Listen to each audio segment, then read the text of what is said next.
While you're watching this video, pieces of continents are slowly breaking off from below and are pulled down into the oceanic mantle, a hot, mostly solid layer that moves slowly under the seafloor. As soon as these fragments reach the mantle, they can trigger volcanic eruptions in parts of the ocean where there are no volcanoes. Plus, when continents break apart, it happens not only at the surface, but also deep down. But more on that later. This process can continue for tens of millions of years. The new study shows that Earth's insides are even more dynamic than we thought. It also explains why many volcanic islands, including Christmas Island in the Northeast Indian Ocean, contain unusually high levels of certain chemical elements. The thing is, these elements are normally only found in continental crust. Well, scientists did suspect that these elements showed up because some powerful forces deep inside the Earth took old, recycled pieces of rock and mixed them into the mantle. This process works a bit like when you mix together ingredients for cake batter. But before, researchers believed those elements came from two main sources: sediment that sank into the mantle as oceanic plates got pushed down, or from mantle plumes. Those are columns of hot rock rising up from deep inside Earth. However, these explanations don't fit all observations. In some volcanic areas, there's almost no sign that the crust has been recycled. In other places, the mantle seems to cool and too close to the surface to be affected by the rising hot rock. Scientists used to wonder how this could happen. Now we know that some of the material in those regions comes from pieces of continents that sink deep into the mantle, and these pieces affect the volcanoes that form above.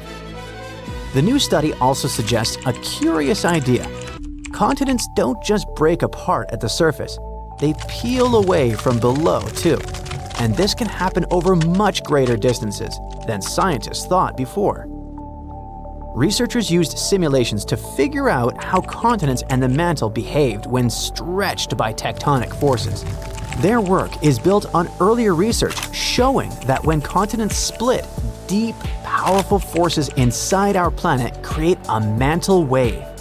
This wave moves along the base of the continent at depths of about 90 to 125 miles. The wave moves extremely slowly, about a millionth of the speed of a snail, and gradually strips material from the roots of the continents. These peeled-off fragments are then carried sideways, sometimes more than 620 miles, into the oceanic mantle. Once there, they can trigger volcanic eruptions in the ocean for tens of millions of years. The research also shows that the mantle continues to feel effects of continental breakup long after the continents themselves have separated. Even after a new ocean basin forms, the mantle keeps moving, reorganizing and transporting enriched material far from where it originally came.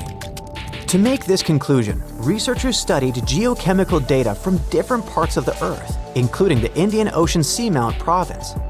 That's a chain of volcanic formations that appeared after the supercontinent Gondwana had broken apart over 100 million years ago. Their computer models and chemical tests showed that right after the supercontinent Gondwana broke apart, a lot of magma with unusual chemicals pushed up to the surface. Over millions of years, this chemical signature slowly faded as less material came up from under the continent.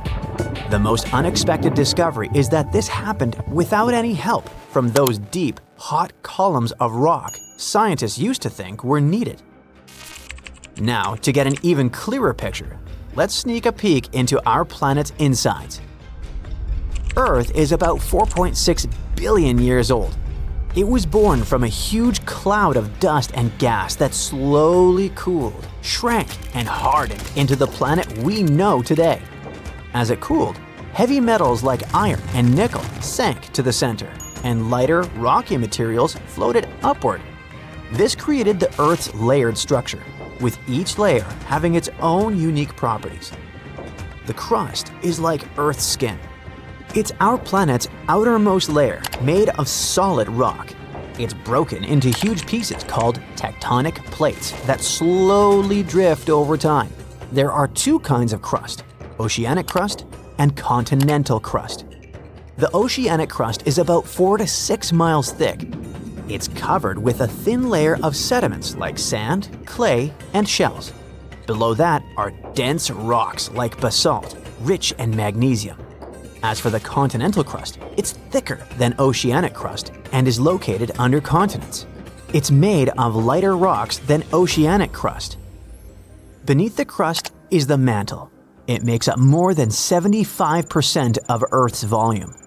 The top of the mantle is pretty rigid, but deeper down it becomes soft and partially molten, which allows it to flow slowly. This flow is what moves the tectonic plates. At the center of the Earth lies the core. It's made mostly of iron and nickel and has two distinct layers, the outer core and the inner core.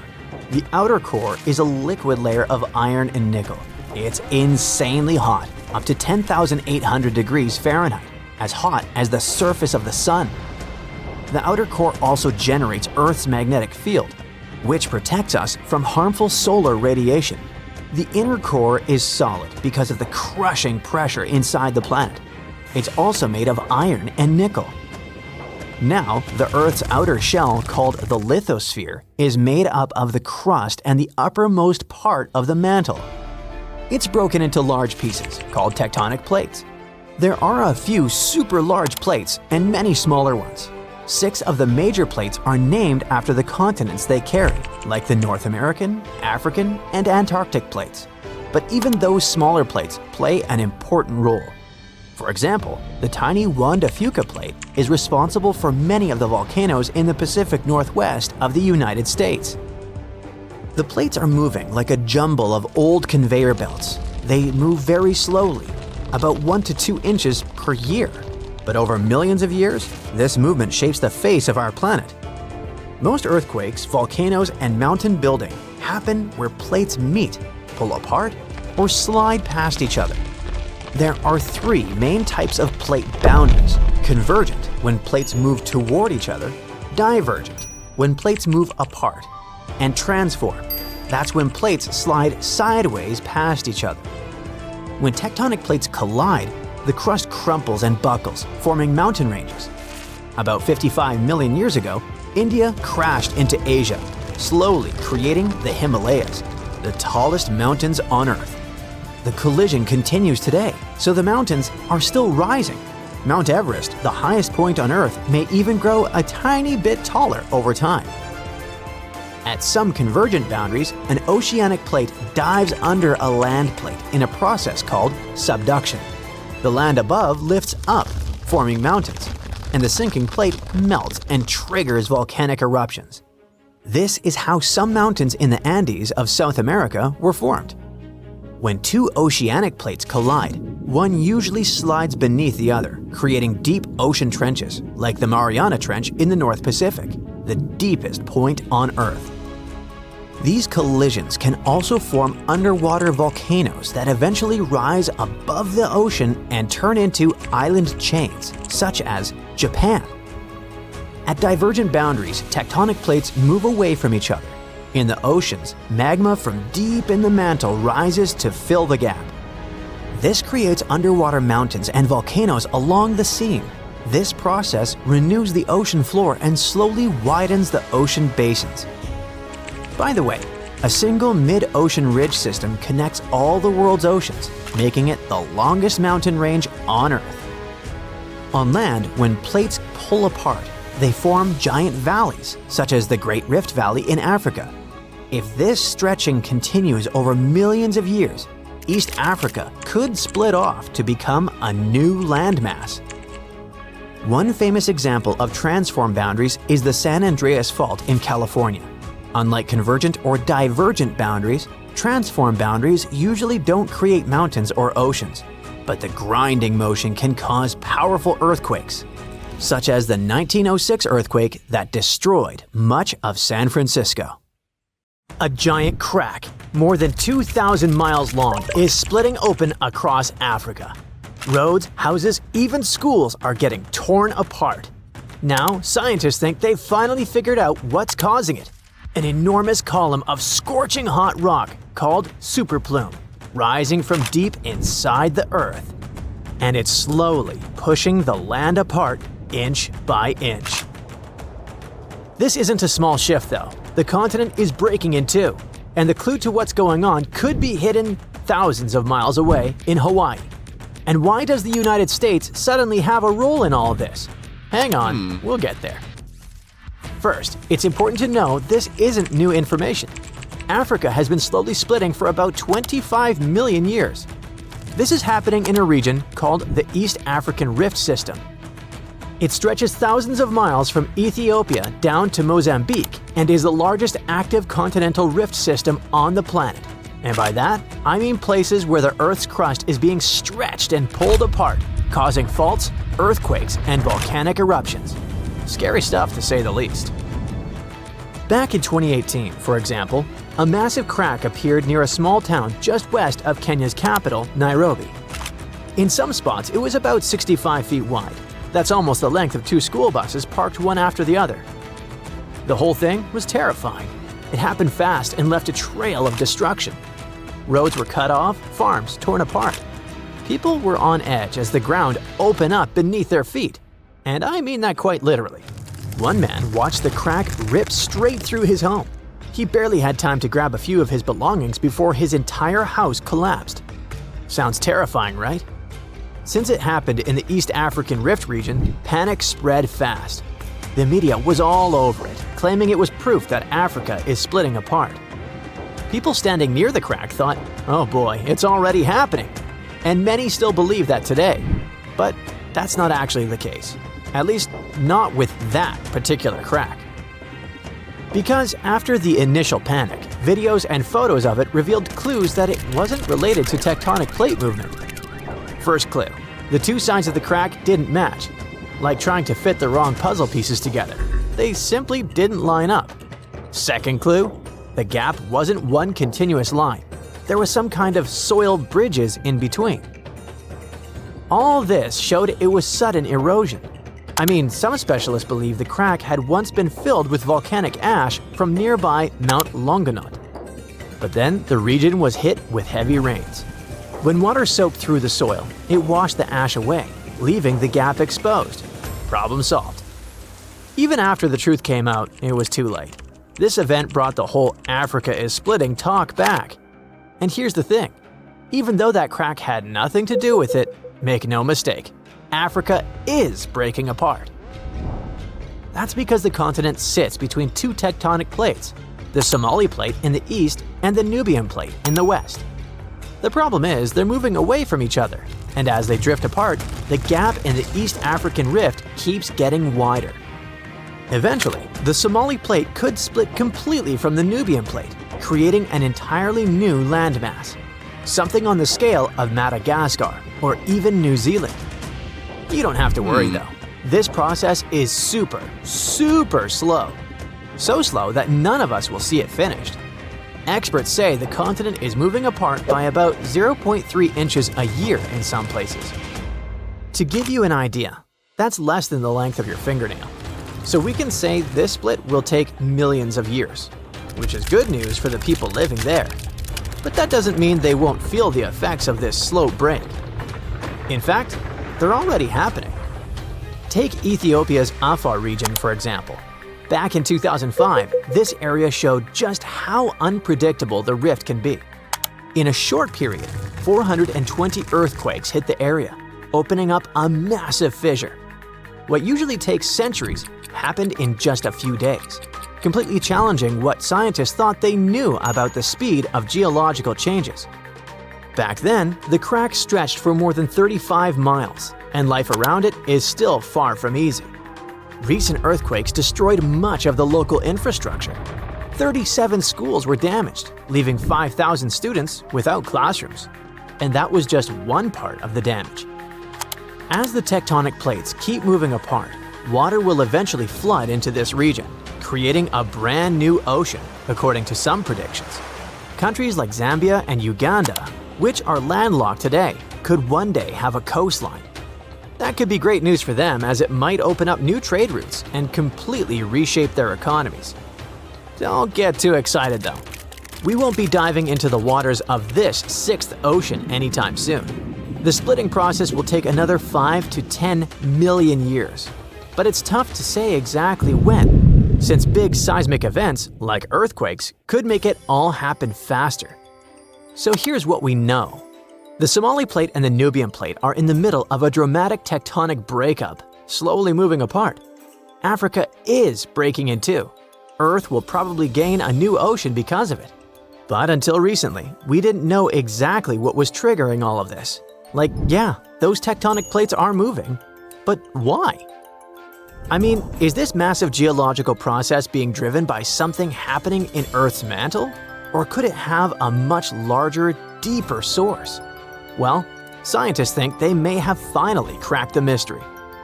They believe the continent is breaking apart because there's a deep mantle superplume, a huge column of hot rock beneath the East African Rift System. Think of it as a massive subterranean hammer pushing upward, pressing against the crust, and slowly cracking it apart. But here's the interesting thing. Scientists reached that conclusion thanks to something that happened in a completely different part of the world, Hawaii. Under this US state, there's also a plume of super hot rock rising from deep inside the planet. It melts the crust above it, and that's what fuels Hawaii's volcanoes. As the Pacific Plate drifts over this plume, molten rock breaks through in new spots, creating volcano after volcano. Over millions of years, that's how the Hawaiian Islands were formed. This Hawaiian plume contains noble gases like helium and neon. And you know where else scientists found those same gases? That's right, beneath the East African Rift System. Bingo! That discovery backed up the theory that a superplume is driving what's happening in Africa. And we call it super because it might be massive. You see, these same gases have been found in volcanic rocks from Kenya all the way down to Malawi. So everything points to the existence of a single superplume that stretches from the Indian Ocean to the Red Sea, not a bunch of several isolated sources. If their data and research are correct, scientists estimate that this superplume beneath Africa likely starts at the core mantle boundary, which is located about 1,800 miles deep inside the Earth. While the East African Rift System's chemical signatures are similar to those found in volcanic rocks in Hawaii, they're not identical. The Hawaiian plume is thought to be a narrow, rising stream of hot mantle, a bit like the movement inside a lava lamp. Africa's plume might be shaped differently, more like a large mass of hot, buoyant material rising from deep within the Earth. As it reaches the surface, this hot material hits the colder, solid outer layer and spreads out, pushing hard enough to crack it open and trigger intense volcanic activity across the region. And if this theory is right, we're watching a slow but unstoppable force that will redraw Africa's map and change the continent forever. At the end of December 2021, an underwater volcano with a rather exotic name, Hunga Tonga, woke up after several years of sleeping. It did that with so much energy and strength that people heard the eruption from over 100 miles away. Then it went back to sleep. But a couple of weeks later, it woke up again with a force 7 times greater than the first time. It broke the island above it in 2 parts. The lightning storm that started because of the eruption was the most intense in recorded history. The sound waves from the eruption traveled around the planet several times. Someone even heard a loud boom from it in Alaska. And it started the first known mega tsunami since ancient times. This tsunami took the lives of 2 people as far as Peru and caused trouble for 2 fishermen in California. But that's not all. This eruption could change the weather patterns on Earth for years. You may see the first proof in the summer of 2024, which is forecast to become much wetter than usual. Scientists believe the eruption was caused by gas building up to a critical point. Different minerals, including anhydrite quartz and sulfides, were building up for several months until they blocked the flow paths and sealed the gas within Hunga Tonga. Normally, when a volcano erupts, the fumes cause a temporary cooling effect on Earth's surface. But Hunga Tonga's eruption was different. It didn't produce much fumes, but released a massive amount of water vapor, roughly equal to 60,000 Olympic swimming pools. The intense heat of the eruption turned huge amounts of seawater into steam, which then blasted high into the atmosphere. All that water vapor ended up in the stratosphere, a layer of the atmosphere that's too dry to form clouds or rain. Scientists don't have any observations of volcanic eruptions like Hunga Tonga to predict its effects on our weather patterns. They can't tell exactly how long these effects might last either. This is because the only way to measure stratospheric water vapor is with satellites, which have only been around since 1979, and there hasn't been an eruption similar to Hunga Tonga in that time. Experts from different countries started analyzing satellite data right after the Hunga Tonga eruption. They wanted to find out how long water vapor would stay in the stratosphere, where it would go, and, most importantly, what this would mean for the planet. The first big result of the eruption, at least partially, was a huge hole in the stratosphere that was hanging on for several months in 2023. By the time it appeared, the water vapor had reached the polar stratosphere over Antarctica. In the following years, there wouldn't be enough water vapor left to enlarge this hole. It looks like Hunga Tonga will have just a minimal effect on global average temperatures. But there are some surprising, lasting regional impacts. One of the scientific models forecasts colder and wetter winters for northern Australia until about 2029. In North America, it predicts warmer winters, and Scandinavia could have even colder winters. This is just one study though, and one approach to understanding how the eruption of Hunga Tonga can change our weather. We do have at least one example from history when a volcano eruption changed the world. Over 2 centuries ago, in 1815, Mount Tambora erupted and caused the year without a summer. In the following year, the winter was unusually cold and wet weather across Europe and North America. A recent study confirms that 1816 wouldn't have been this cold without the volcanic eruption. The immediate effects of the eruption were catastrophic, with tsunamis destroying homes, claiming 10,000 lives, and 80,000 more who fell ill in the aftermath. The eruption of Mount Tambora was one of the strongest in the last 1,000 years. It had ejected an enormous amount of sulfur dioxide into the stratosphere, which quickly spread across the world. It resulted in the coldest year in at least the last 250 years. In May, frost wiped out most of the crops in New York, Massachusetts, New Hampshire, and Vermont. By June, heavy snow covered the ground in Albany, New York, and Dennisville, Maine, and New Jersey had 5 straight nights of frost. The cold continued into late summer, which should have been the harvest season. In July, lakes and rivers were still frozen as far south as northwestern Pennsylvania, and frost stayed in Virginia until late August. Temperatures would drop from above normal summer highs to near freezing within just a few hours. The weather was completely unpredictable. Prices of food skyrocketed. The cost of oats for horses, which were the main mode of transportation, also rose sharply. Some people believe this situation inspired Carl Drees to invent the bicycle in 1817 as an alternative transportation method. Tambora changed weather patterns completely for not just 1, but 3 years. The whole planet got colder, and as crops failed, probably at least 1 million people starved. Scientists don't have solid evidence of volcano eruptions that have taken more lives than Tambora. But the Krakatoa eruption in Indonesia in 1883 is far more famous than Tambora because information about it spread worldwide via telegrams and photos. Its final blast was the loudest recorded sound in history, and people could hear it on 10% of the entire Earth's surface. The eruption started a tsunami with waves about half as tall as the Statue of Liberty. Still, it was less powerful than Tambora's eruption. The island that once hosted Krakatoa disappeared in the eruption, but new eruptions began less than 50 years later and created the Child of Krakatau cone in the center of the caldera of the old eruption. The new volcano still comes to life from time to time.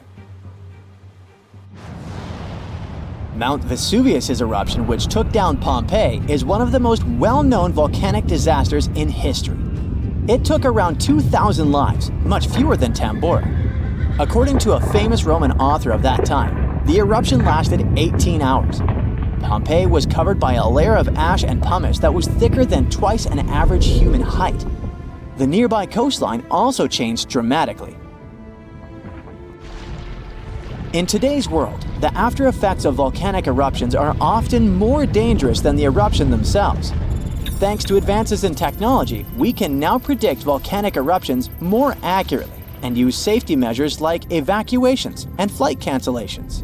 But there's still a lot of risk that changes in weather patterns and drought all over the world, especially in areas like India, East Asia, and East Africa that are affected by monsoons.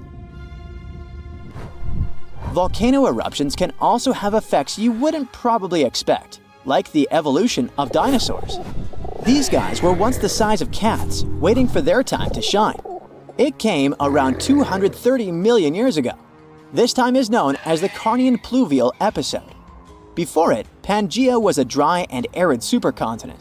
But then, there were 4 major volcanic events that pumped huge amounts of carbon dioxide into the atmosphere. Global temperatures and humidity spiked because of it. These massive eruptions most likely happened because of the Wrangellia Large Igneous Province eruption in what is now British Columbia and Alaska. This prolonged volcanic activity created the right conditions for dinosaurs to blossom and diversify, and also for the rise of other groups like modern conifers, ferns, crocodiles, turtles, insects, and early mammals. With higher temperatures and more rainfall, terrestrial plants have evolved, and humidity-loving ones have become dominant.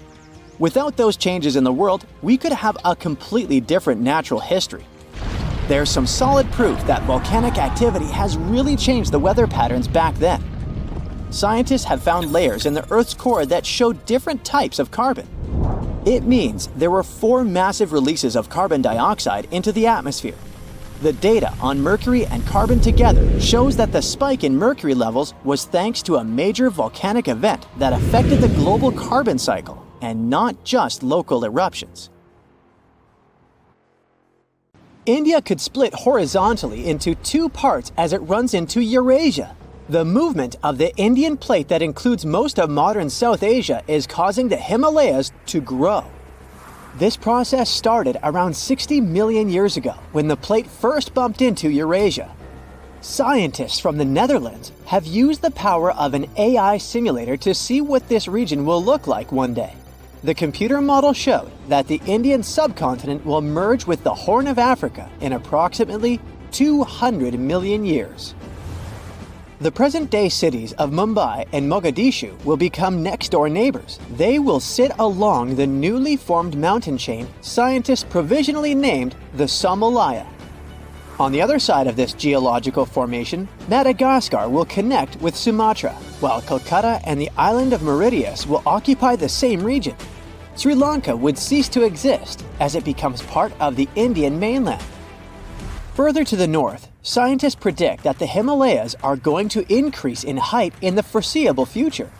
As the Indian plate continues to mile northward, there will be major changes to the surrounding landscape. The present fault line will drift further south. Tens of thousands of years in the future, there might be no Nepal. The Himalayan range will have expanded sideways to fully engulf the mountainous country. And there may be way more earthquakes in this part of the world because of this movement. Most researchers agree the speed at which India is moving northward into Eurasia is barely 1/10 of an inch every year. Some of them think this is happening because of the plate's buoyancy. It prevents the Indian plate from sinking into the mantle, which gives Tibet its elevated topography. Other scholars believe that the structure is buckling under the pressure. The process resembles what happens to a sheet of paper when you push it horizontally against a wall. As you apply more pressure to its edge, the sheet starts to rise in the middle. In the real world, this bulge would be the Tibetan Plateau. A recent theory gives us the third explanation for the process. Their paper still has to undergo peer review, but the findings are intriguing. The international team of researchers introduced a new concept: the delamination of the Indian plate. This term simply means the separation of layers in a material that is supposed to be bonded together. Think of a sandwich that has cheese and ham slices between 2 buns. Take one of those layers out of the sandwich and you get delamination. In geological terms, this process involves the upper part of the plate peeling off and moving upwards. In the case of the Indian plate, this is the section that supports Tibet's elevation. The lower section is denser, which causes it to sink into the mantle. Plate tectonics are, in this way, similar to a layered cake. Chefs place the spongy, denser layer at the bottom, so the heavier top doesn't crush it. Scientists developed their thesis by analyzing helium gases in water samples from the region's hot springs. Helium-3 is a rare isotope that shows that the mantle is close to the surface of the Earth. Researchers measured helium isotope ratios at 200 Tibetan springs. The pattern they saw shows how close the mantle is to the northern Tibetan surface. Further to the south, they found plenty of helium-4, another isotope, which means that the plate is intact. It forms a barrier that helium-3 cannot penetrate, except in one region near Bhutan, in the eastern part of the Himalayas. The seismic activity in the region is good proof that delamination, the sandwich theory, is all real here. And it shows us that the mantle is intruding from the eastern side of the plateau. This concept puts under question the old, established ideas about tectonic plate behavior. The scientists behind the study suspect that the unique shape of the Indian plate contributes to the delamination process. It's the thickest at the northernmost point and the thinnest on the sides. If it's all true, it will mean that the continental collisions have a more dynamic and complex nature than geologists previously believed. Scientists still don't have enough hard evidence to prove the correctness of the new theory, just hints. Drilling to depths of over 60 miles is mechanically impossible right now. Such excavations are necessary to be 100% sure that the delamination process is going on. With the right technology, we would be able to better understand the hazards associated with earthquakes in the Asia-Pacific region. It's home to the famous Ring of Fire, where 75% of Earth's volcanoes are located. 9 out of 10 all earthquakes take place here. The India-Australia-Capricorn tectonic plate beneath the Indian Ocean is also important for solving Earth's tectonic mysteries. The term geophysicists use for such locations is nascent plate boundary. These are plates where tectonic plates are just starting to pull apart or push against each other. They represent the initial stage of a full-fledged plate boundary. Such a geological transformation unfolds at a pace of barely 5% of a single inch per year. That's about as long as a strand of spaghetti is wide. This shouldn't worry us too much from today's perspective. The India-Australia-Capricorn plate is destined to split in half over the course of tens of millions of years. Scientists from France studied records of 2 earthquakes that happened in 2012 and concluded there must be a nascent boundary there. Earthquakes normally occur at places where 2 or more tectonic plates meet. But the tremors in the Indian Ocean happened in the middle of the plate. The scientists used sonar scanning to map out the sea floor and see what was really going on there. After further examination of the marine area off the coast of Western Australia, researchers found a complex network of 62 pull-apart basins along a fracture zone. The scientific data backed up the idea that the tectonic plate was slowly but surely breaking apart. It's another proof that the outer layer of our planet is dynamic, not static. In some cases, you don't have to be a scientist to notice these powerful underground forces. Massive crevices emerged almost overnight due to heavy rainfall in a seismically active region in rural Kenya, first in 2018 and then again in 2023. The local population named the biggest of them the Grand Canyon. These events were not one-time incidents, but signals from the East African Rift System, part of the Great Rift Valley.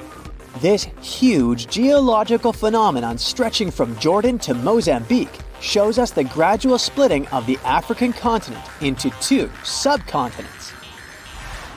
You can find rift valleys all around the world as proof of how tectonic plate movements are changing the planet. The East African Rift shows the underlying dynamics of the Nubian and Somali plates. The Nubian plate bears most of Africa, and the smaller Somali Plate cradles the Horn of Africa. The two are gradually moving away from one another, which causes the formation of crevices within the Rift Valley. This process of continental rifting, going on at a rate slightly faster than the one in India, will eventually lead to the split of Africa into two continents. The whole process, which is about to happen in the next 10 to 50 million years, marks a significant geological event that reminds us of Earth's historical transformations. The last time our planet's geography changed so drastically was during the Jurassic period. The world map from the period looks recognizable, but the land masses were oddly positioned from the modern perspective. In the north, Eurasia was still loosely connected to North America, which was at the time called Laurasia. This landmass was slowly moving away from the supercontinent of Gondwana, further down south. It consisted of what we know today as Africa, South America, Australia, and Antarctica. At the time, the Indian Plate was closer to Madagascar than to Eurasia, as it is today. Did you know that over the past year, around 150 asteroids whizzed closer to Earth than the Moon? But that's not the scary part. It's that some were only noticed after they flew by. And if even one of those had taken a slightly different path, whole cities would be gone. That's what keeps the scientists worried.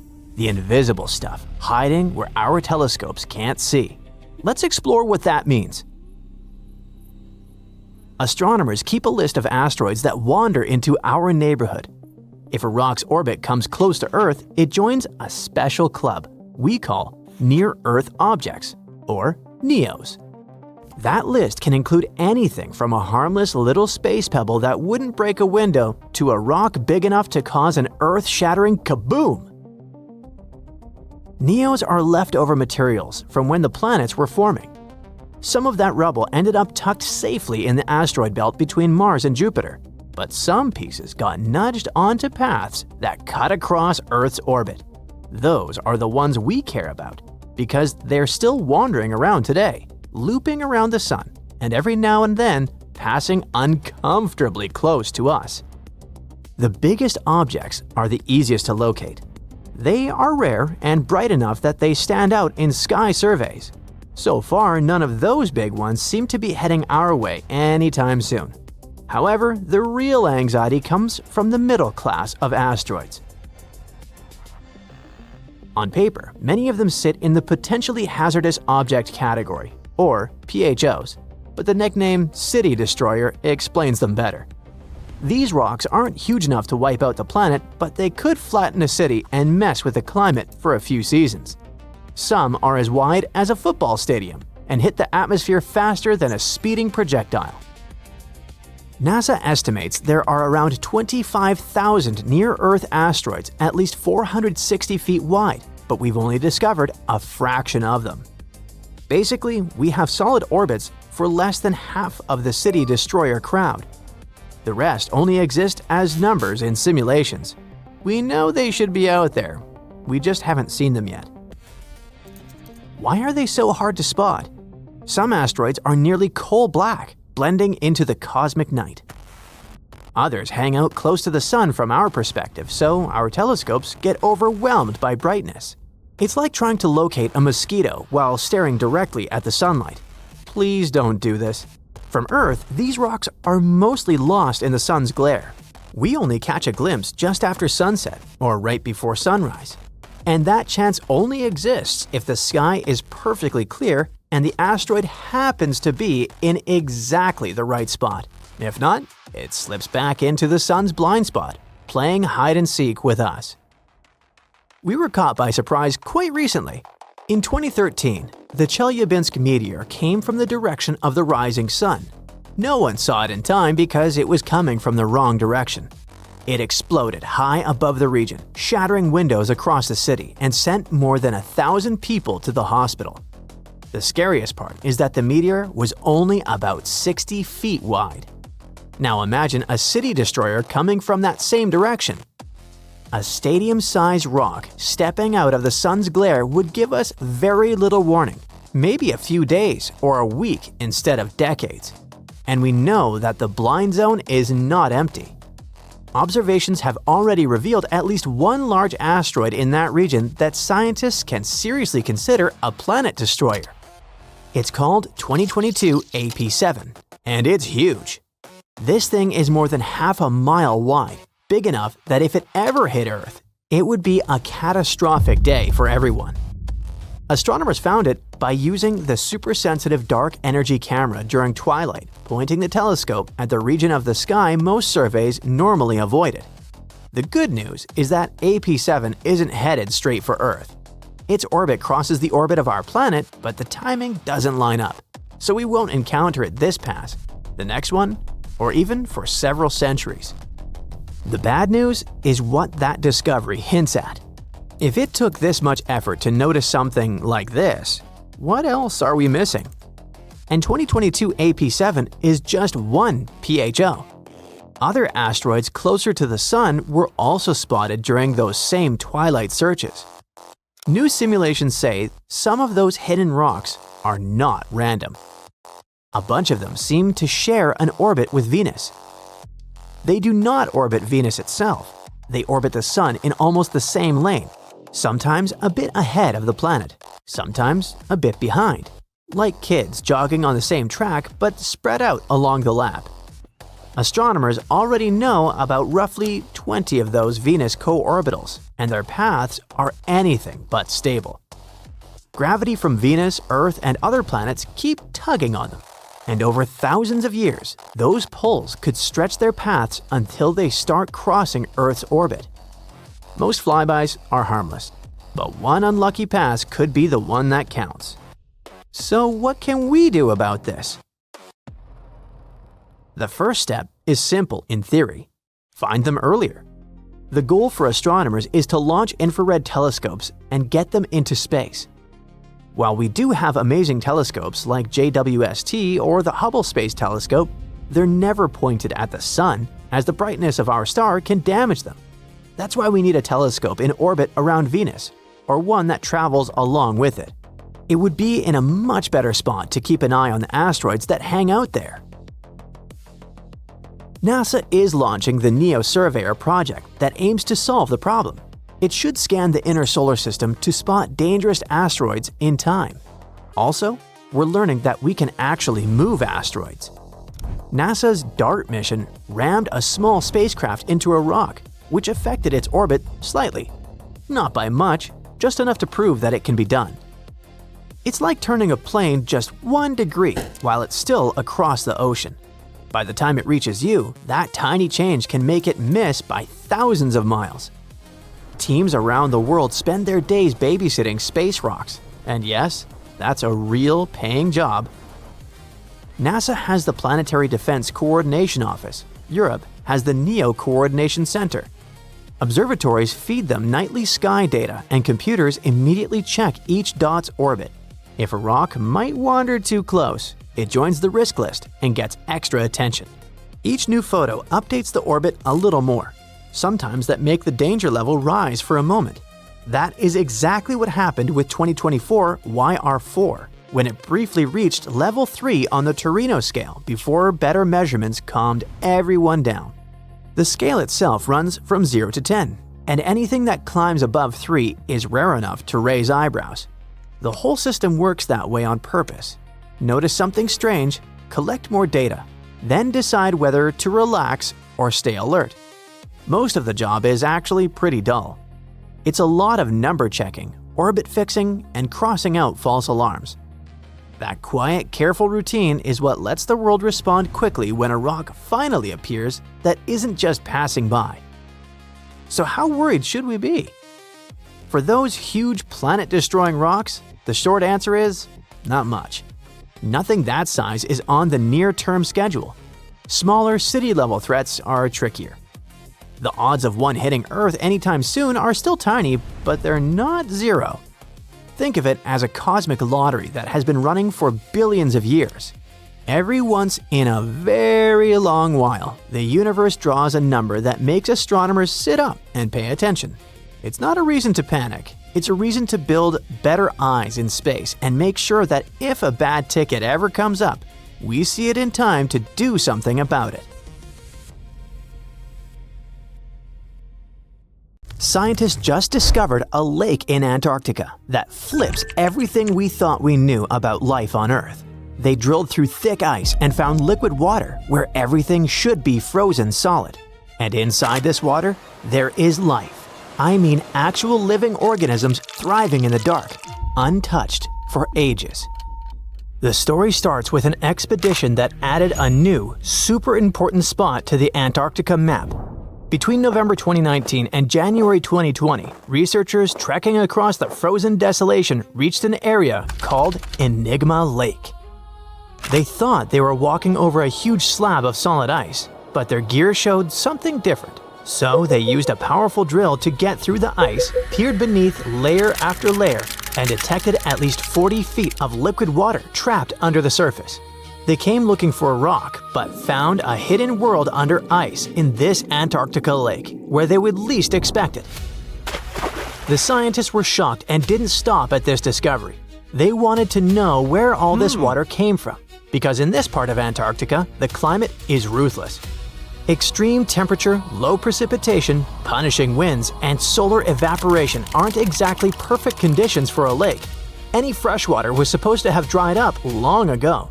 So there had to be a source for refills for a subglacial lake in Antarctica like this one. The researchers looked at the chemical composition of the salts and dissolved materials in the water. They noticed some patterns that pointed to a source. It looked like the nearby glacier was feeding the lake via some underground pathway nobody expected to exist. So there it is, an amazing Antarctica discovery hidden beneath ice, fed not from rain or surface melting, but from an underground flow that circles the Earth in silence. And because of that, when the team drilled deeper, they didn't just find water, they found a secret ecosystem. Life, where they thought there couldn't be any. Now by life here, I don't mean the kind that waves at us, I mean tiny creatures. Tiny structures, microbial communities that evolved in isolation, shielded by the ice, and pretty restricted to their hidden home. They cover the lake bed in microbial mats, not just blobs of algae, but complex, carpet-like mats of microorganisms. Some mats look like thin, spiky coverings, others like thick, crumpled carpets, or even tree-like structures up to 15 inches tall. And these formations, looking straight out of a sci-fi movie about life on distant planets, aren't random specks of DNA floating in water. They are thriving, building structures, layering, changing over time. So the lake bed is kinda like a forest floor, only it's dark, cold, and covered by ice. If life can flourish under 45 feet of ice in near darkness, maybe our ideas of where it can exist need updating. And we don't know what happens when we disturb this hidden lake ecosystem.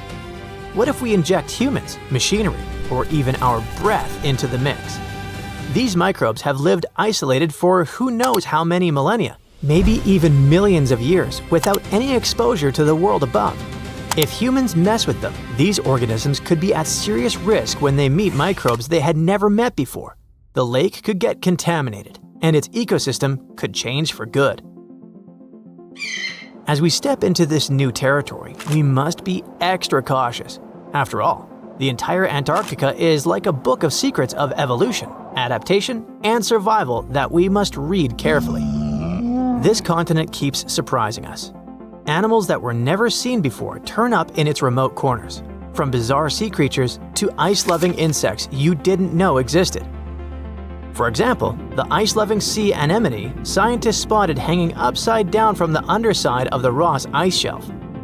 It looks like a delicate flower glued to the ceiling, waving its tentacles into water as cold as a bad breakup. Researchers steered a robot under the ice and found a brand new species. Then there's the celebrity newcomer with serious red carpet energy, the Antarctic strawberry feather star.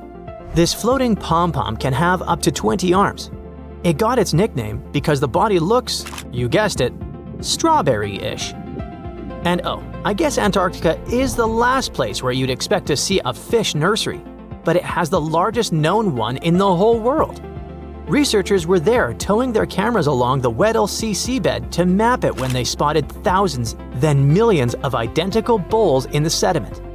The nests covered 93 square miles of seafloor, and there were a total of 60 million of them, one every 10 inches. All the nests belonged to icefish. These creatures are white-blooded, meaning they don't have hemoglobin, the stuff that makes blood red, and somehow they still manage to survive in water cold enough to shatter your soul. Every nest had a parent fish sitting guard over about 1,700 eggs. Turns out, Weddell seals feast on icefish, so this massive breeding ground isn't just a nursery, it's also a buffet for the neighborhood predators. And speaking of buffets, the icefish themselves feed from a warm upwelling that pulls up nutrients and microscopic zooplankton. It's all pretty cool that the icefish colony has a hard edge, a literal line in the sand. The edge of that border matches perfectly with the outer rim of the warm upwelling, which looks like a carefully crafted evolutionary trick. Another Antarctica discovery that shocked scientists wasn't a cool-looking fish or a dinosaur bone, but something probably even more important for science: bubbles. Tiny ancient bubbles trapped inside what might be the oldest ice ever brought up to daylight, nearly 1.2 million years old. Before this discovery, researchers had recorded climate history going back 800,000 years, but they wanted more. They spent years searching for the perfect spot where ice could tell the story straight through. Some Antarctic regions hold ice even older, maybe 3 or 4 million years. But it's patchy, and they needed a continuous record. When they finally drilled into the right spot, they found crystal clear ice cores with bubbles that trapped the atmosphere of Earth as it was hundreds of thousands of years ago. When scientists analyze the air inside, they're not just studying gases. They can tell what our distant ancestors inhaled, what the planet exhaled, and how the rhythm of life and climate played out long before us. The period around 900,000 years ago, the same time sealed inside this ice, may have been one of humanity's closest calls. According to genetic studies, the human population shrank to about 1,300 individuals on the entire planet. Nobody knows what exactly led to this, but it could have been the climate. So these ancient bubbles might hold the clues we need to understand how our ancestors survived one of the toughest chapters in Earth's story. And maybe how we can survive the next. Because the planet keeps repeating itself in new and uncomfortable ways, and Antarctica has lessons to teach us. One lesson we might learn the hard way has to do with what's under its ice. Scientists recently found that there's something brewing beneath Antarctica that's anything but chill. There might be volcanoes there, quietly waiting for their moment. Yeah, you heard it correctly. Volcanoes, the hot, fiery kind sitting under miles of ice. The team used computer simulations and found that when parts of the ice melt, the pressure holding those volcanoes down eases up. And boom! They could start melting even more ice from below. It's like a self-feeding loop of chaos. The ice melts, volcano wakes up, then more ice melts. Even if humans stopped affecting the climate conditions on the planet tomorrow, that chain reaction could keep going because it's not just about the air. It's about the fire hiding underneath. The scariest part is that this kind of melt could raise sea levels way more than we thought. And since Antarctica has over 70% of all the freshwater reserves on Earth, you can imagine the drama level it could lead to. So you see now that Antarctica map is like a real-life board game for humans, and we must be careful studying and playing it. Do you know that our planet has scars? One of them is located in North America. This scar can tell us many cool things about the history of Earth, but the most interesting thing is that it could change the appearance of our continents and break our world. But for some reason, this scar hasn't done it yet. And that's not even the most interesting part. The coolest thing about this scar is that it might hold a giant source of clean, cheap energy. So let's go to Kansas to find out what it is. So, 1.1 billion years ago, a giant rift formed in the crust of our planet on the territory of the modern U.S. Midwest. It's called Broken Heart. This giant crevice is filled with solidified magma, and from afar, it looks like a real scar. But how did it show up? Broken Heart was an ancient rift valley, a huge geological fault forming elongated hollows in the Earth's crust. It occurred because tectonic plates had moved apart. It's like the details of a jigsaw puzzle that suddenly started to separate. At that moment, thousands and even millions of tons of magma spilled out from the depths of our planet. That event looked like a real apocalypse, lasting about 100,000 years. But then it stopped, and scientists don't know why. If the rifting process had lasted longer, then most likely the continent of North America would look different today, or it wouldn't even exist at all. Right now, this fault looks like a giant horseshoe that stretches from Kansas north to Lake Superior and south to Michigan. But some studies indicate that the fault may be larger and extend even further south, and the width of the fault might equal the width of the Red Sea. After the rifting stopped, the entire valley got covered with hills and trees. The fault itself is covered with a thick layer of sedimentary rocks, so it's quite difficult to track. The most noticeable parts of the rift are in the Lake Superior area. Now everything looks calm and beautiful, but in the past, there were fountains and rivers of lava, earthquakes, a boiling pot on a planetary scale. All that remains of it are deposits of basalt, a dark, dense rock that forms from cooled lava. There was so much basalt that its weight pushed the valley deeper and deeper into the Earth's crust. Even when the eruptions and rifting stopped, the valley continued to sink because of the huge mass of this sediment. Then, massive sections of the Earth's crust on both sides of the valley began to contract, and the pieces of the puzzle slowly started to come together. This led to a large-scale ejection of volcanic material upward, and along with basalt, deposits of copper rock appeared in the valley. People mined this copper for about 8,000 years until the end of the 20th century. The copper mines were eventually shut down, but now it seems the industry is making a comeback.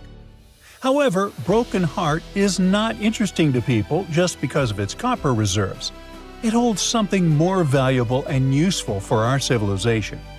Scientists believe that this valley hides massive reserves of hydrogen, and this substance can help us switch to a cleaner, cheaper, and more efficient energy source. If hydrogen fuel becomes widely available, everyone will switch to it, leaving behind the costly, noisy, and polluting process of oil production. Now, I'll bet hydrogen is a remarkably familiar word to you. It doesn't sound like the discovery of the century, and people have been using it for a long time. On one hand, you're right, but not quite. 90% of the hydrogen produced by humans is used as a raw material for the chemical industry. Hydrogen is used to produce ammonia for fertilizers, methanol for fuel and solvents, and to purify crude oil. Manufacturers of glass, cement, steel, and other metals are considering using hydrogen at their factories for more efficient production. Hydrogen can become an alternative to fossil fuels, that is, oil and gasoline produced from them. Cars, ships, trains, airplanes, and power plants, all of these may switch to hydrogen soon. In this case, production can become cheaper and better for nature, but this will work only if we find open sources of hydrogen. You see, about 95% of the hydrogen we use is produced from fossil fuels. We gasify coal, oxidize hydrocarbons, and extract hydrogen from methane.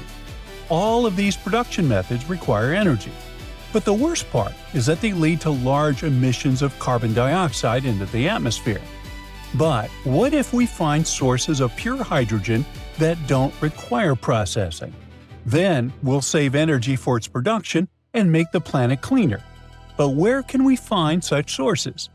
Scientists say that there are many of them all over the planet, and one of the largest is located in the Rift Valley in the U.S. Midwest. But what's the problem with going and mining it?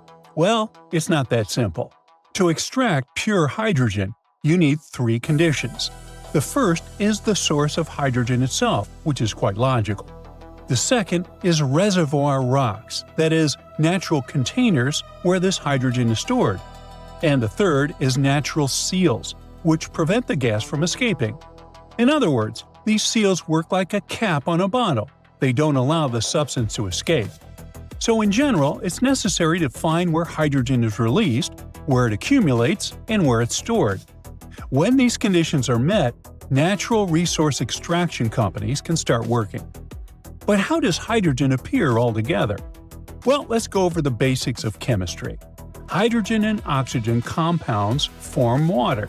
This means you need to split the water into hydrogen and oxygen. This process often occurs in nature. There are many places all over the planet where this happens. Scientists are confident that at least 30 U.S. states have hydrogen reservoirs, and if people detect them, we will accelerate the energy transition to safer and more efficient fuels. Thousands of cars drive around using gasoline. Many of you know the smell of exhaust fumes, that thick polluted air that's hard to breathe. What about electric cars? They must be improving the situation, right? Well, here's another problem. Producing batteries for these vehicles harms nature. The materials used to make batteries are lithium, cobalt, and nickel. Their extraction involves a large release of toxic materials, not only into the air but also into the water. Transporting these batteries also creates a large carbon footprint. Producing a single electric car emits about 4 tons of carbon dioxide. To make up for that, the owner needs to drive it for at least 8 years. That's how long it takes to offset the emissions a regular car would produce. What about reliability and convenience? What will you do if the battery runs out during the trip and there are no charging stations nearby? This problem will be solved in the future with the growing popularity of electric cars. Now, scientists believe that over the past billion years, the Earth's crust has split enough water into hydrogen and oxygen. Our planet keeps this gas in the ground, waiting for us to start using it.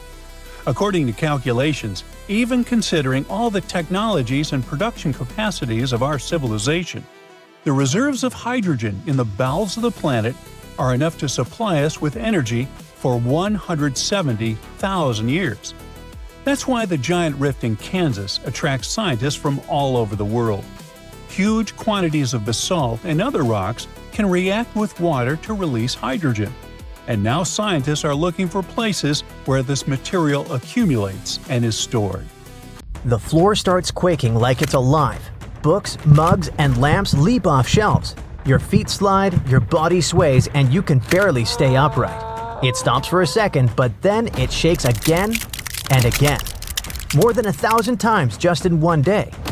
This is not how you imagined your trip to Santorini, but it's the new reality.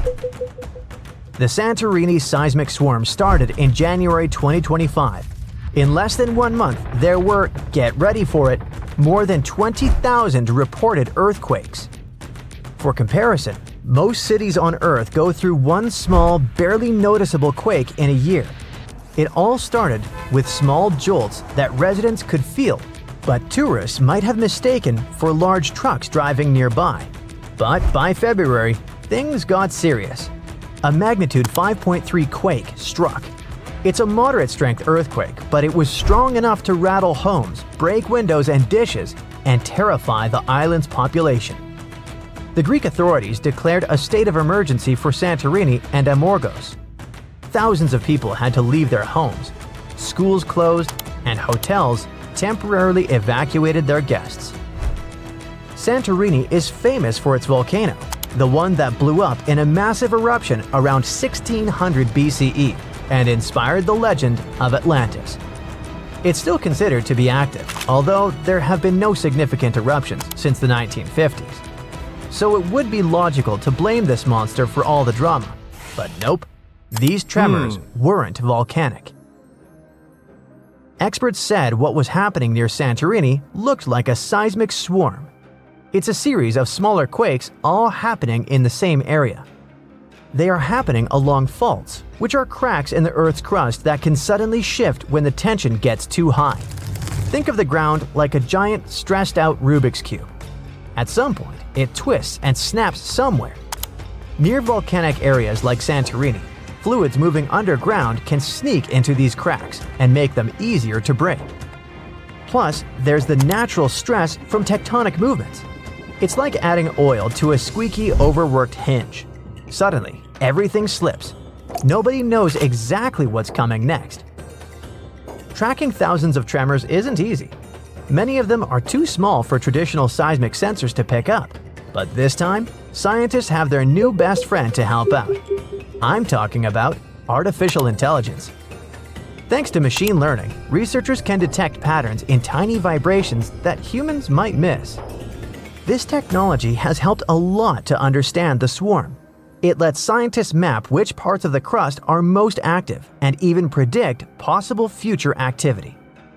The AI analysis suggests the quakes aren't random. They seem to be clustered along a fault line near the underwater Colombo volcano. This area has a long history of seismic activity. Even though Colombo hasn't erupted recently, the magma beneath it might be subtly shifting the crust, and it adds tension to the tectonic plates above. It's like a simmering pot. Nothing boils over yet, but the heat is definitely building. The swarm has subsided after a couple of months of constant shaking, but it doesn't mean it's over for good. Even after a lull, another swarm could strike, or a larger quake could happen along the same fault lines. That's why scientists are now studying the data collected from the swarm. If you're thousands of miles away from Santorini and don't have plans to visit, it doesn't mean you're 100% safe from a similar scenario. Seismic swarms like the Greek one happened in the Caribbean, Iceland, and Italy. One of the best documented swarms in history happened in Japan, in a suburb northwest of Tokyo.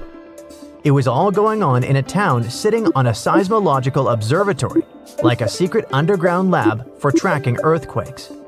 The swarm kicked off in August 1965 with just 3 earthquakes that were so weak nobody could feel them.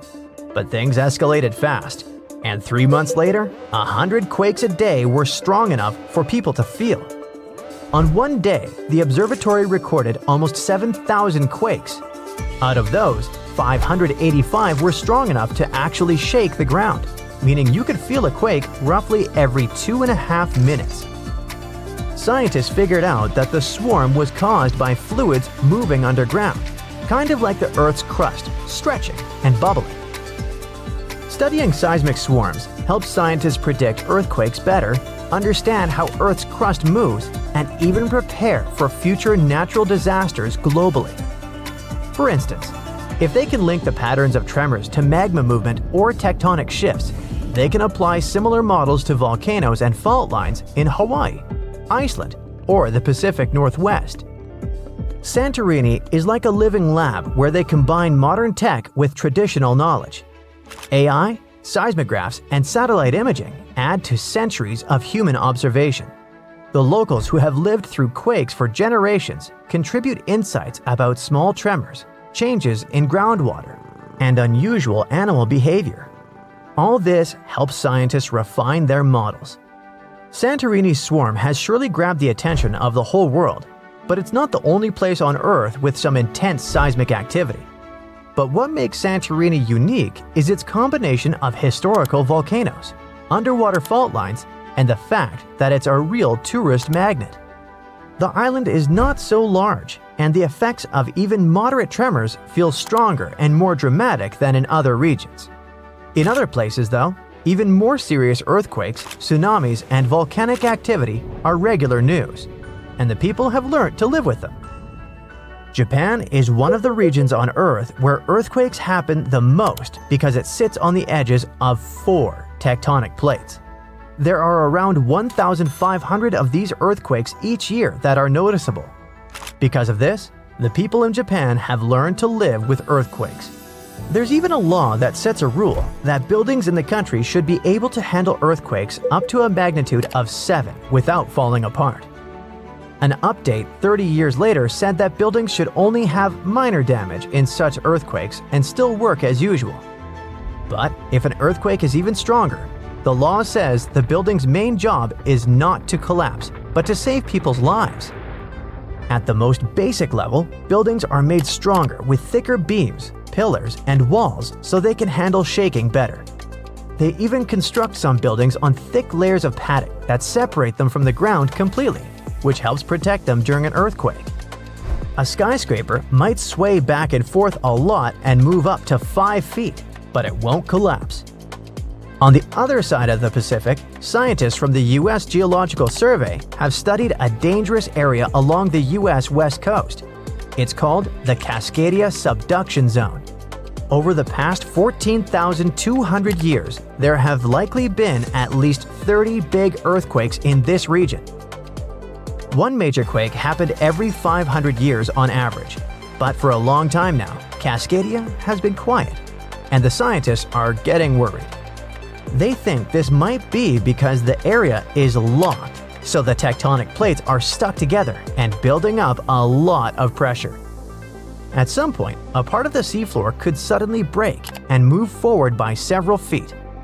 The shaking would be just 5 minutes, but it would create a powerful tsunami as the seafloor shifts that would last for 10 hours.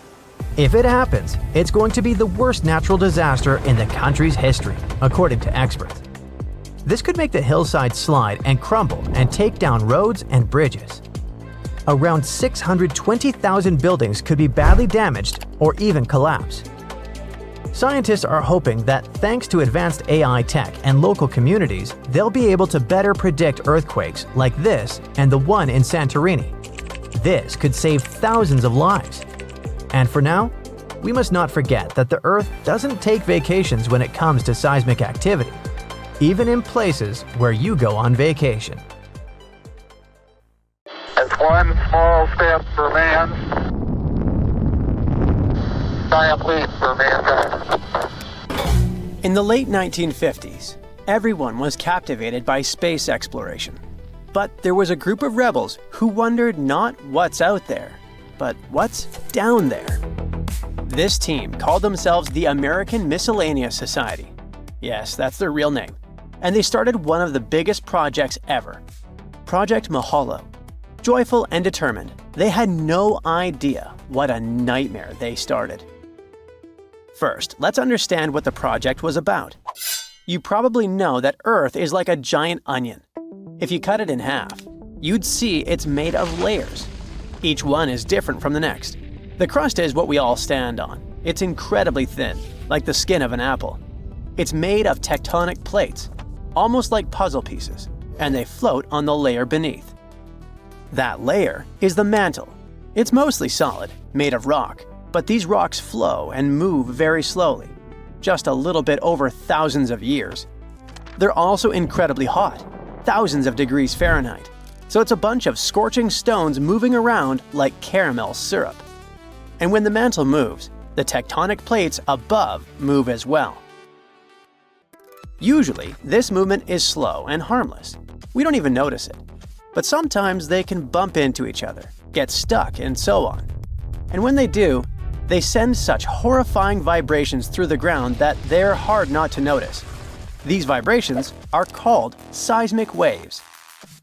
In 1909, a Croatian scientist, Andrija Mohorovičić, noticed something weird. Turns out, at a certain depth, seismic waves suddenly speed up. He didn't yet realize that he stumbled upon a boundary between the crust and the mantle. It became known as the Moho boundary. Now try to guess what the Project Mahalo guys decided to do. It was during a meeting of the National Science Foundation. Everyone was discussing current scientific progress. Suddenly, Walter Munk, a geophysicist and oceanographer, casually threw out a take that shocked the room. Why not drill all the way down to the mantle? His idea was outrageous. Drill through the ocean floor, deep into the planet's skin, reach the Moho, and see what it's all about. Never mind the fact that the ocean is crazy deep with crushing temperatures and violent currents. Super bold, but not entirely out of nowhere. If we start from the ocean floor, the Moho lies just about 3 to 6 miles below it. It's much easier than starting from land. That would require digging from 10 to 60 miles deep. That made the oceans the best bet for reaching it. Munk wasn't the only one. Harry Hess, one of his colleagues, was just as excited about the time. At the time, people didn't know much about plate tectonics. Hess was one of the founders of that theory, believing that the world is made up of giant moving plates. To him, it was great. Drilling to the mantle would give him evidence to prove that theory. They became a team, and found more like-minded scientists. They combined the most brilliant minds in earth science: Roger Revelle, Maurice Ewing, and Arthur Maxwell. They called themselves miscellaneous because there were all sorts of scientists in the team.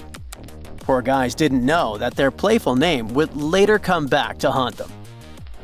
But the NSF was dumbfounded by their idea at first and rejected it, because duh, it would be a nightmare to pull off. So our team secured $50,000 just to make a plan. Then they presented the official banner. Luckily, science was on the rise, and there were rumors about other countries trying their own deep drilling projects. So the AMS got the green light this time. The plan consisted of 3 phases. Phase 1. Do a drilling test. Check how things are going. Phase 2. Build an intermediate drilling vessel. Phase 3. Keep going until they reach the Moho. And they got a funding of a whopping $2.5 million. And finally, in March and April 1961, the project finally began. Phase 1 took place off the coast of Guadalupe Island, Mexico. They used a converted barge called Cuss-1 and some insane brain moves to make it work. Originally, Cuss-1 was made for drilling oil offshore.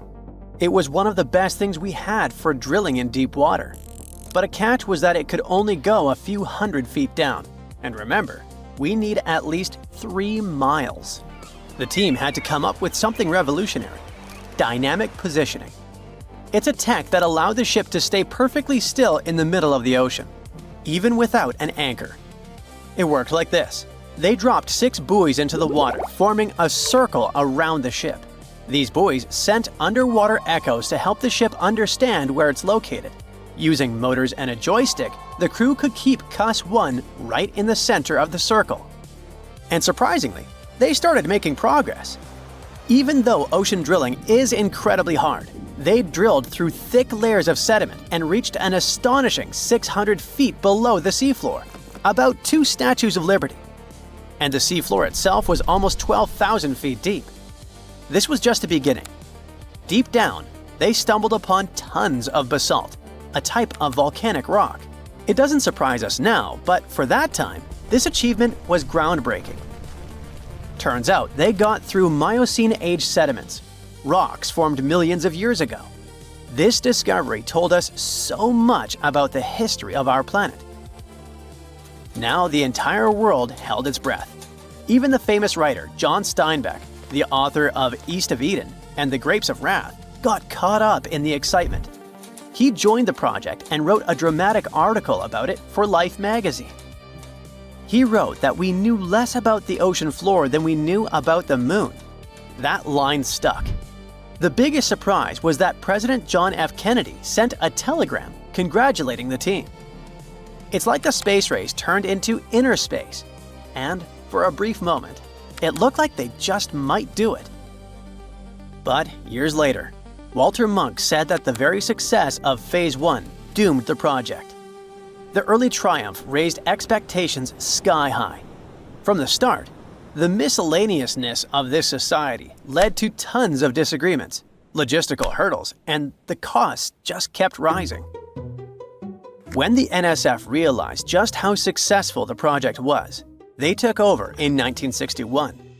The original society became just an advisor, and this completely screwed things up. One of the scientists said that it was a lengthy and unattractive trail of bickering, bitterness, and short-sightedness. They wouldn't even decide what exactly they wanted to do and whether they even want to reach the Moho. After that, the project found the new contractor company, Brown and Root, but it was a political decision, not a scientific one. Brown and Root had no experience in deep-sea drilling at all. Poor scientists had to suffer because this company didn't understand the project's goals and how hard it is. Some scientists even quit because of how annoying that was. As a result, when they calculated how much it would actually take to reach the Moho, it turned out to be about $1 billion by today's standards. This shocked absolutely everyone. The public was mocking them, which didn't help at all. Some articles called it Project No Hole and gave titles like How NSF Got Lost in Mohole. The final blow happened in '66. The project's most loyal supporter, Albert Thomas, passed away. Plus, the situation in Vietnam was escalating. As a result, the project was stopped after eating up tens of millions of dollars. What's even worse, this giant, impossible idea took the funding from smaller and achievable things. But it wasn't entirely for nothing. Project Maholo pioneered a new deep-sea drilling technique, which is now standard. They also inspired many new, similar, smaller ideas. And science just kept going since then. In May 2023, scientists finally achieved this dream. They actually pulled up rocks not even from the Moho boundary, but from the mantle itself. They got them from the bottom of the Atlantic Ocean. So maybe one day we'll be able to drill all the way down there. So listen up. One day our sun will cool down and turn into a white dwarf. But this is not the worst thing for Earth. Before the star cools down, it will grow to an incredible size and arrange Ragnarok for us. Now, in case you don't know, Ragnarok is the fire apocalypse from Nordic mythology. So our star will burn down absolutely everything on our planet. But hey, don't worry, there's good news. This one day will come in 5 to 7 billion years. The bad news, though, is that almost all complex life on Earth will become extinct much sooner, maybe in 250 million years. But there's a small chance that our planet will be ruled by octopuses. Yeah, I know, this is too much news for the first few seconds. So let me break it all down for you, one thing at a time. We all hear about people destroying nature and polluting our planet. This is all true, but even without our intervention, the vast majority of living creatures on the planet will disappear, including ourselves. The reason is natural disasters and weather change. It sounds terrible, but it's not new to Earth. Scientists have found out that there have already been 5 mass extinctions. The last one happened about 65 million years ago, when dinosaurs disappeared. But life won anyway and took on many different forms. The 6th apocalypse may occur within the next 250 million years. Conditions on Earth at this time will be unsuitable for mammals because the level of carbon dioxide will be twice as high. This will happen because the sun will release 2.5% more radiation and it'll get too hot on Earth. The temperature in most parts of the planet will reach between 104 to 158 degrees Fahrenheit, and the entire land will turn into one supercontinent. In regions with high humidity, the temperature will be even higher, and of course, under such conditions, it will be difficult for people to walk in the park and play frisbee with dogs. No one will play with anyone at all. Let's hope we'll have colonized other planets by this time. Increasing solar fluxes will lead to a sharp loss of oxygen in the atmosphere. This means that in about 1 billion years, our Earth will look like the lifeless place it was about 2.5 billion years ago. That is, before the Great Oxidation Event. At that time, the air was filled with methane, carbon dioxide, and other gases, and the planet was inhabited by the simplest bacteria. Some of them learned how to make oxygen from sunlight and carbon dioxide. Throughout billions of years, they made so much oxygen that it became enough for the birth of new, more complex forms of life. And it seems we will return to these prehistoric times. Now, humans can't exist in such conditions, but some complex life forms hiding in the dark depths of the ocean might be able to adapt to the changed atmosphere and become the masters of Earth. These complex life forms are octopuses. There are many species of these animals. Some live in coastal areas, while others dwell in the deep waters of seas and oceans. And some species may be able to survive and create a new civilization. But why octopuses? Because they're some of the most intelligent creatures on Earth, and probably the most intelligent creatures among all the inhabitants of the dark depths. Octopuses can use surrounding objects as tools. For example, they can wear a coconut shell for protection or shelter. In laboratories, they've used various objects to complete mazes. These animals often escape from their water tanks to visit octopuses in nearby tanks. Yes, they have high intelligence, but not in the human sense. Their intelligence is more like a computer. You see, octopuses have neurons not only inside their brains, but also inside their 8 tentacles and large eyes. It's like a big data center, and their limbs sense the environment in exceptional detail, as if they were the brain. Not only their intelligence, but also their physiological properties might help the octopus survive if the apocalypse strikes. Its body has no skeleton. It can squeeze through any hole, slip past any obstacle, and their 8 highly developed limbs allow them to intelligently interact with their surroundings. Crows can bend pieces of wire with their beaks. They can throw stones into the water to raise the water level and get food. But they only have one beak. An octopus with its tentacles has at least 8 times more possibilities. They don't have spines, so they'll most likely build a civilization not on land but underwater, where it's much more convenient to move with such a body. To build a civilization, they'll need to find cheap energy. For example, hydrothermal underwater springs or tides in coastal areas. This will be a difficult task, but it won't be the most challenging thing for creating cities. It's very difficult for them to maintain social connections. By their nature, they are loners, who usually form groups of several individuals. But this is not enough to carry out large-scale construction of underwater urban areas. Parents pass on culture, history, upbringing, and moral guidelines to their children. They spend a lot of time and effort on education.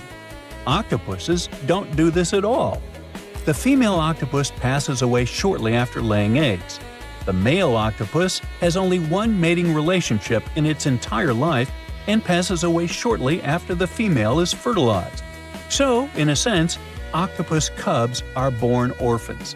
It's not surprising that it's difficult for them to build social connections.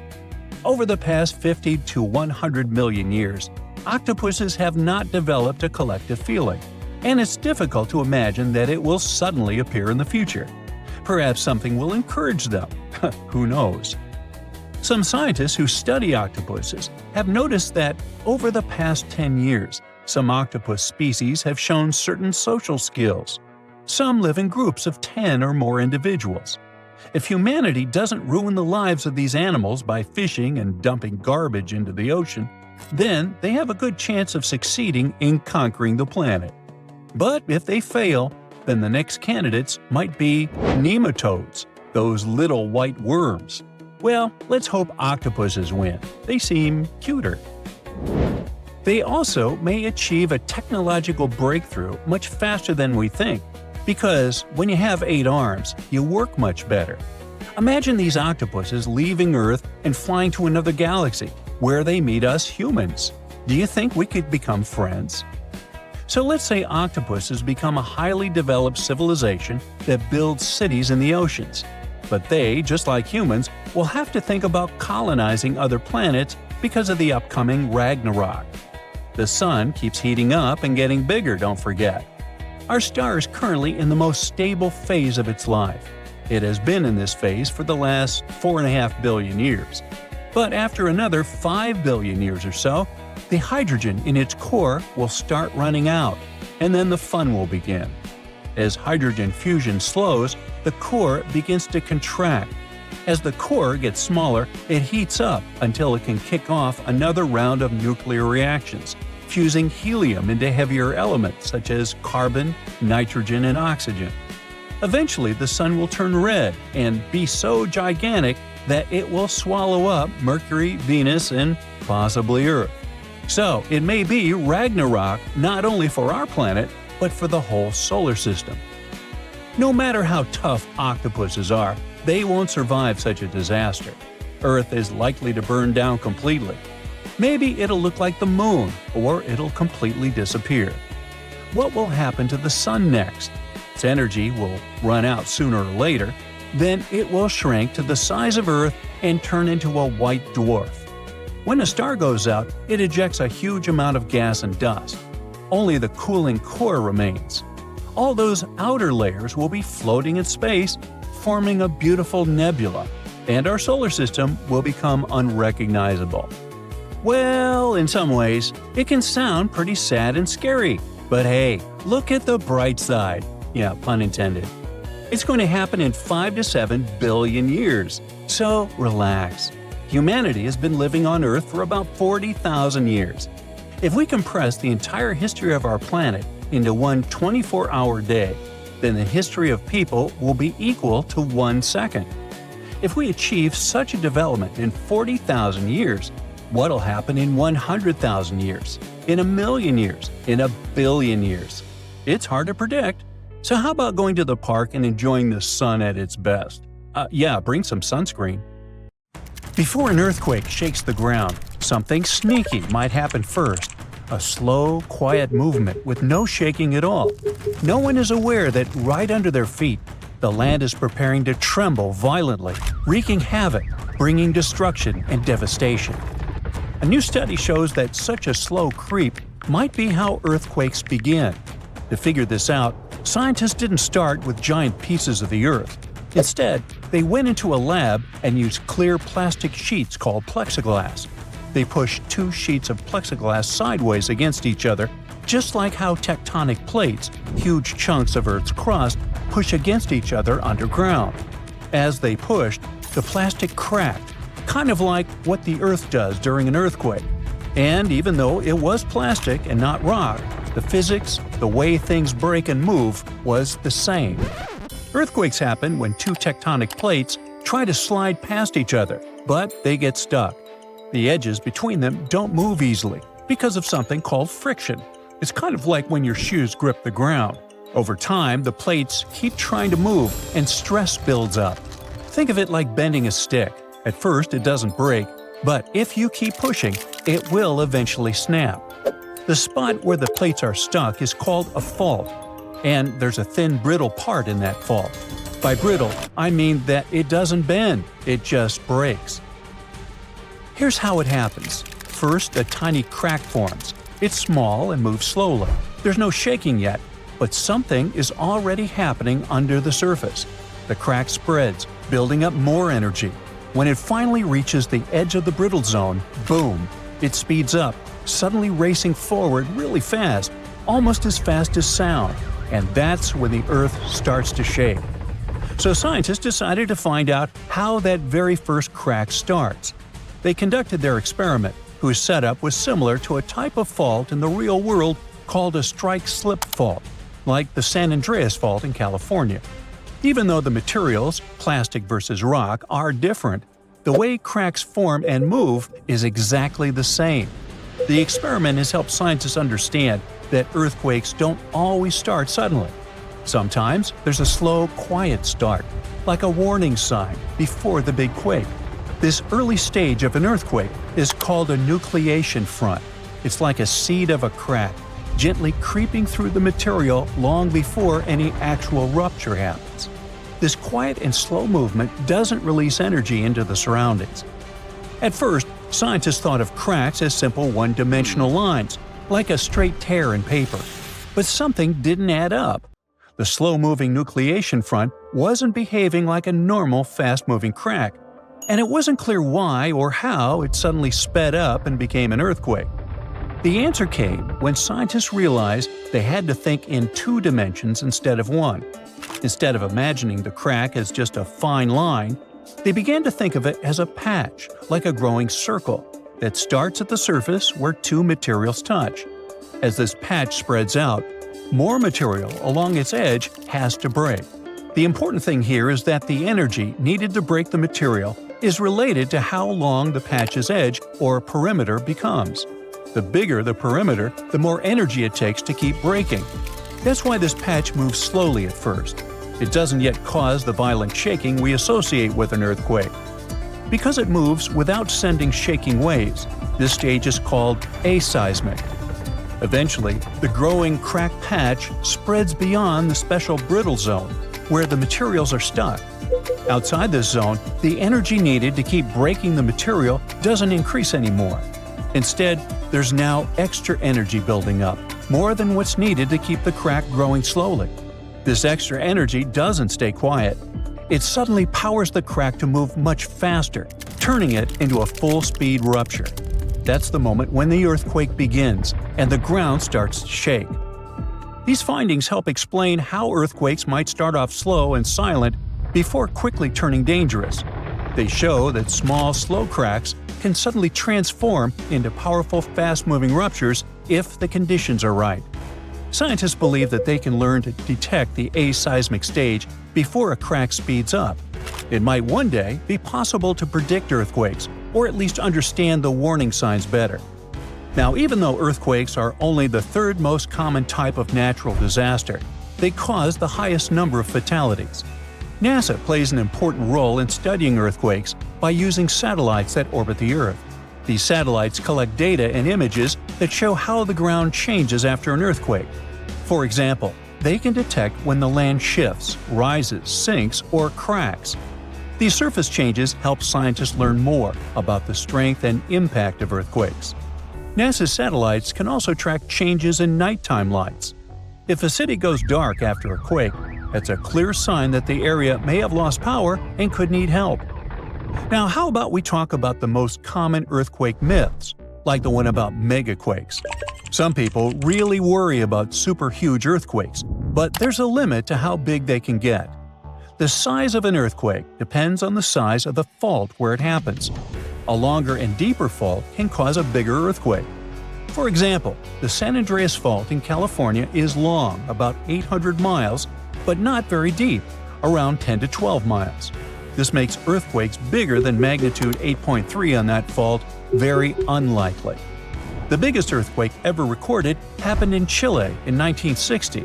It had a magnitude of 9.5 and occurred on a huge fault that was almost 1,000 miles long and 150 miles wide.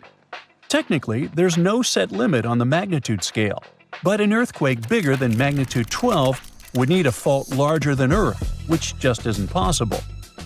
Now, earthquakes can happen near the surface or deep underground. Most occur in Earth's crust or upper mantle, down to about 500 miles deep. But the deepest ones happen only at subduction zones, places where one part of Earth's crust slides under another. In California, almost all earthquakes happen in the top 15 miles of the crust. One exception is the Cascadia subduction zone in Northern California, which continues up through Oregon, Washington, and Canada. Another misconception is that the ground can open during an earthquake, but usually that only happens in movies. A giant crack opening and swallowing things up during an earthquake is just fiction. In real life, the ground on either side of a fault slides past each other. It doesn't pull apart or open wide. Small cracks or holes can happen during landslides or ground failures, but not along the actual fault line itself. Faults don't open up because if they did, there'd be no friction, and without friction, there wouldn't be an earthquake at all. Now, some people think California could break off and sink into the ocean during an earthquake, but that's not how it happens. The ocean floor is just lower land with water above it. California can't fall in. What's really happening is that southwestern California is slowly sliding north toward Alaska along the San Andreas Fault. The Pacific Plate, which California sits on, is moving about 2 inches per year, about as fast as your fingernails grow. So, in about 15 million years, Los Angeles and San Francisco could be neighbors. And in 70 million years, Los Angeles might be sitting near Alaska. I can't wait. People often wonder whether an aftershock can be bigger than the earthquake itself. Aftershocks are smaller earthquakes that happen in the same area after a larger one. They're like our planet's way of settling down after the main shock. But if an aftershock turns out to be bigger than the first earthquake, then we call the bigger one the main shock, and the earlier one becomes a foreshock. About 5 to 10% of earthquakes in California are followed by a stronger one within a week. It's also possible for 2 quakes in the same area to be about the same size. However, very large earthquakes are rare, so it's even rarer to see 2 huge ones happen close together.